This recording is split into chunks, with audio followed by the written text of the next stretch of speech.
and then we'll run doors for it or can't carry it through with the necessary equipment. Research and education, which is just part of how we share our story and talk. But this ties so well into the things that are important. And this year, we're blessed to offer 3 scholarships this year. Unfortunately, one was able to make it. The other one had class, and we haven't been able to reach the third one. My mom was my biggest supporter. I wouldn't be where I'm at today if it wasn't for my mom. So just thank you, and keep doing what you're doing, and then you'll have my support anytime you need me. You can reach out to me. I don't know how to walk. Since the injury, I was completely paralyzed on the whole right side. I couldn't talk. I couldn't do anything. So it's that year where I had to learn how to walk, talk, and use my arm again. And for 3 new recipients is just really tremendous. Yay!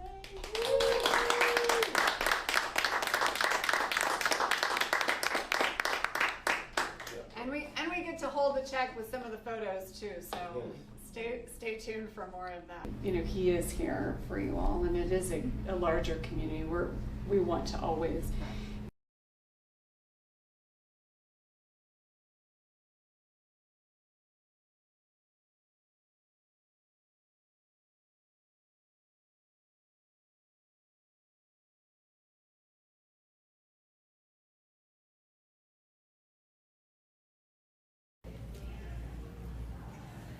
Come on, Riley.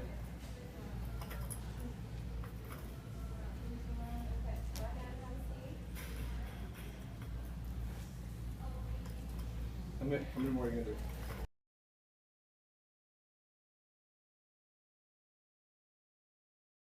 Go. All right. All right. You're ready.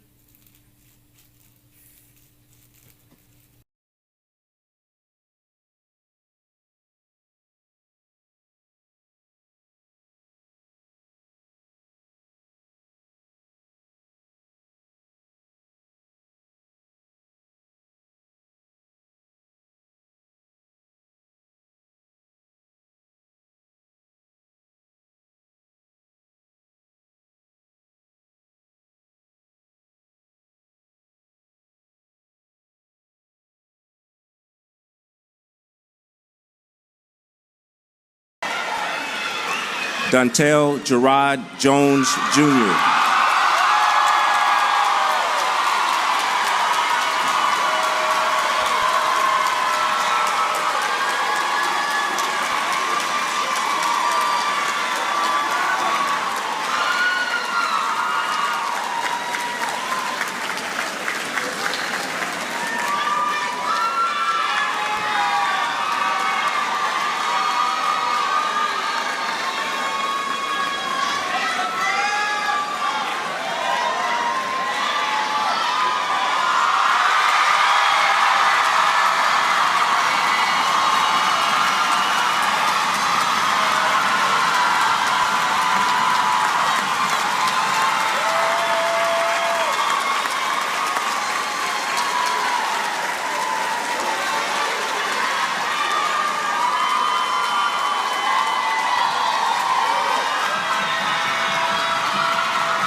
That's a panther, y'all. That's a panther.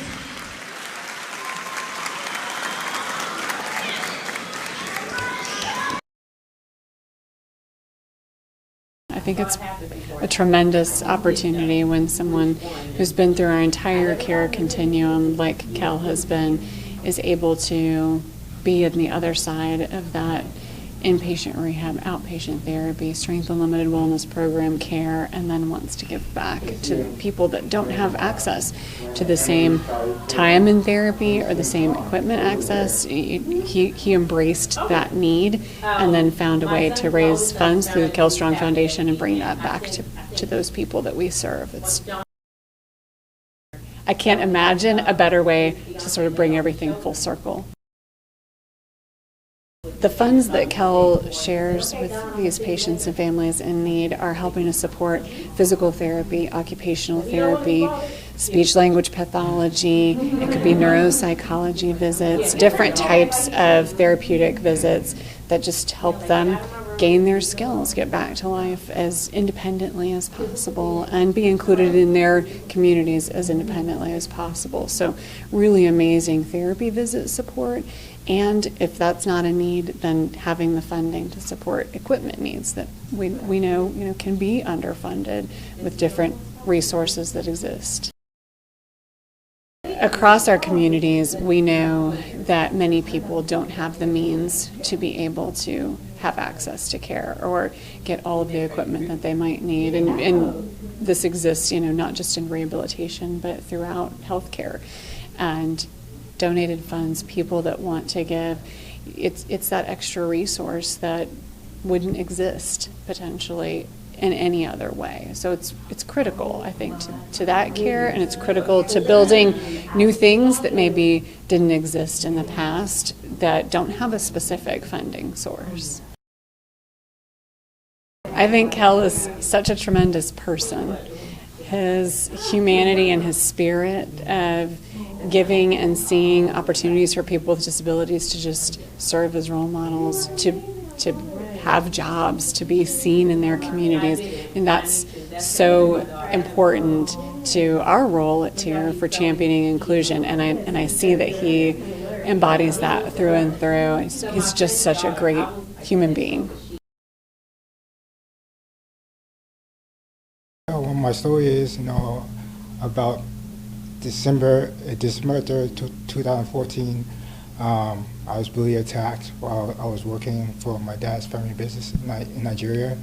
I was left for dead. They fractured my skull into pieces. They stabbed me.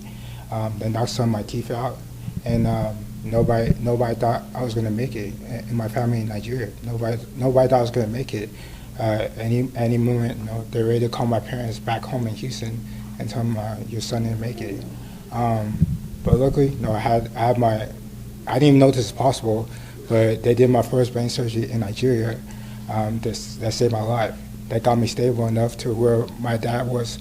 Once I was stable enough, my dad came from Houston and came to Nigeria, and flew me back to Houston, where I had three more brain surgeries when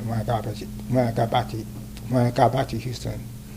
Then in January 2015, that's when I started my recovery at TIRR Memorial Hermann. Because of my injury, I was completely paralyzed on my whole right side.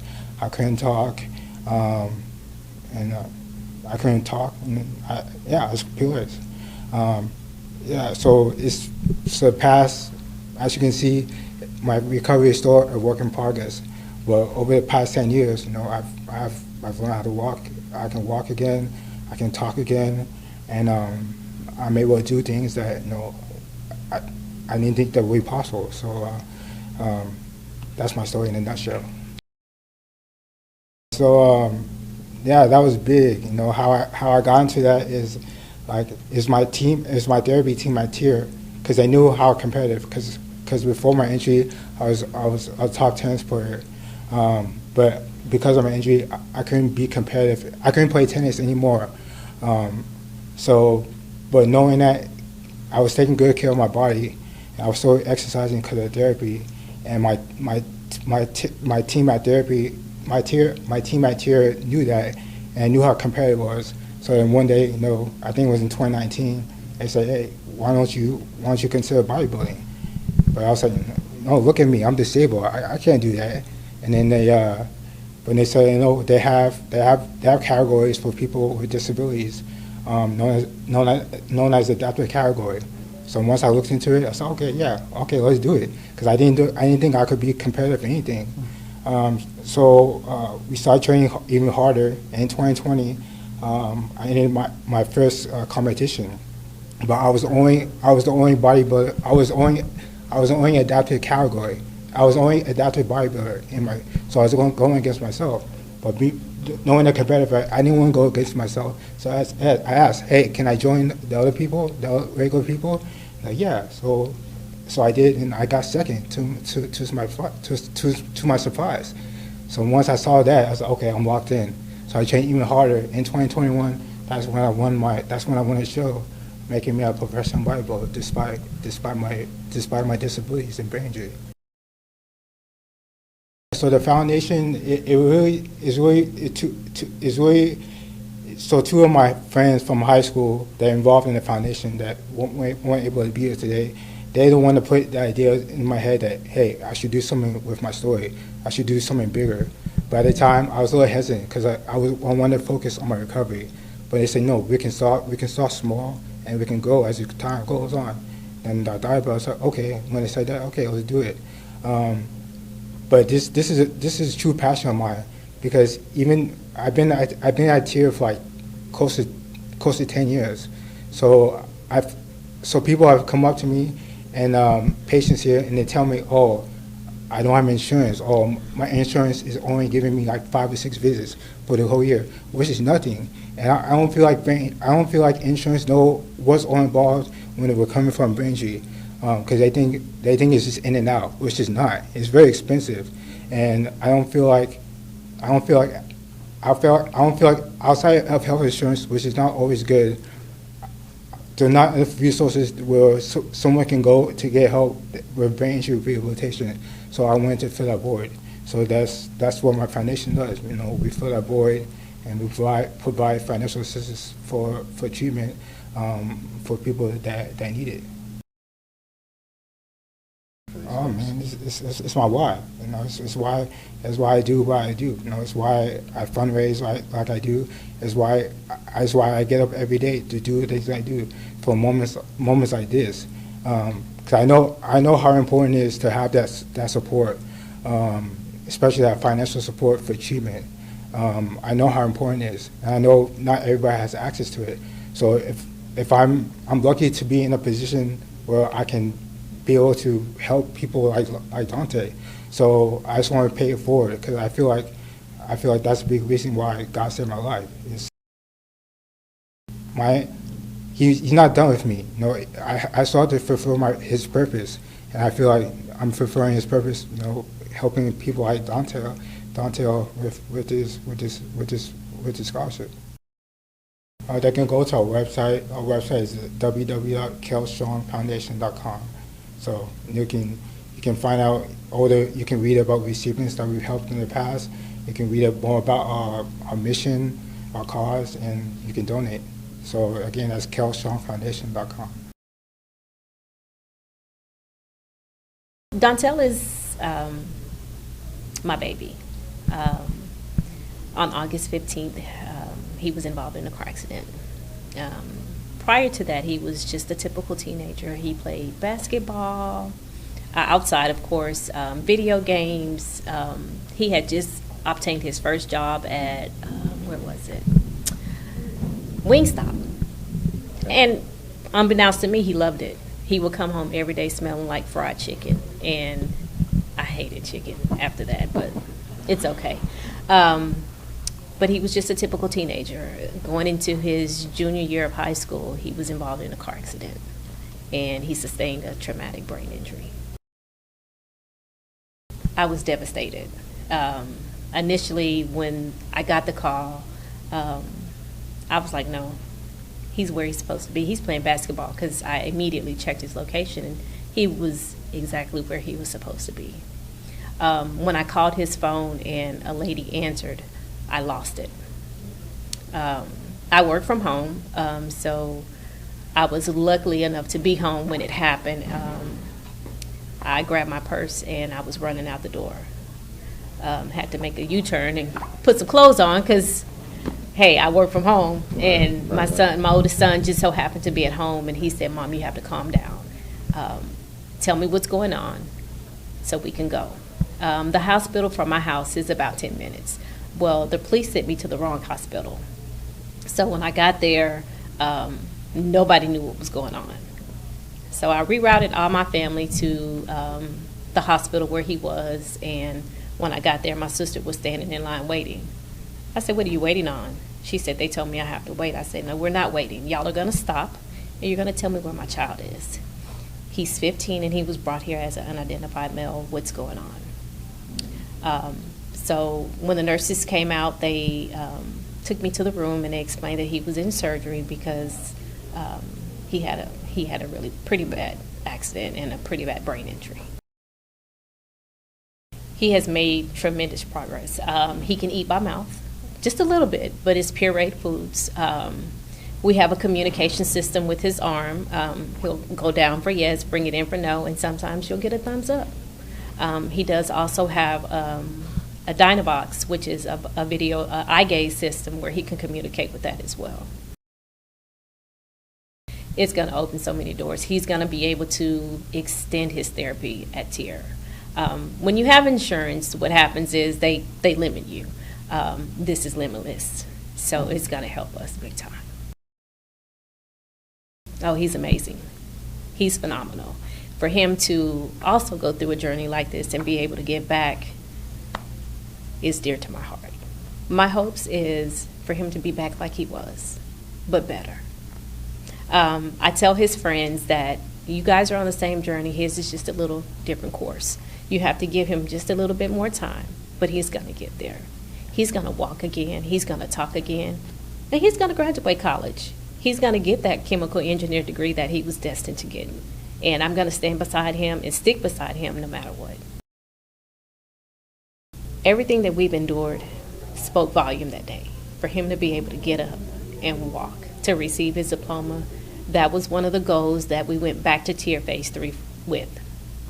And we succeeded. During that time frame, he broke his toes from weight bearing. We were in a walking boot for months, but we were able to walk across that stage, and he received his diploma.